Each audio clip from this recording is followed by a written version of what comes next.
আল্লাহর হাবিবের খেদমতে সাহাবায়ে কেরাম জিজ্ঞাসা করেন, ইয়া রাসূলুল্লাহ, কোন সময় দোয়া আল্লাহ বেশি শুনেন? রাসূলুল্লাহ জবাব দেন, যখন কোন মানুষের ফরজ নামাজ পড়িয়া দোয়া করার লগে লগে আল্লাহ তার দোয়া কবুল করেন, শেষ রাত যদি দোয়া করে তার দোয়া আল্লাহ কবুল করেন। সুবহানাল্লাহ।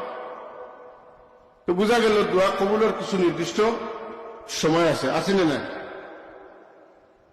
কোন মানুষ যদি হাজারে আসলে চুমা দিয়ে দোয়া করে তার দোয়া কবুল হইব। যদি বাইতুল্লাহ শরীফের দরওয়াজার দিয়ে দোয়া করে তার দোয়া কবুল হইব। যদি মুলতজমত দোয়া করে দোয়া কবুল হইব। মাকাম ইব্রাহিমত দোয়া করে তার দোয়া কবুল হইব।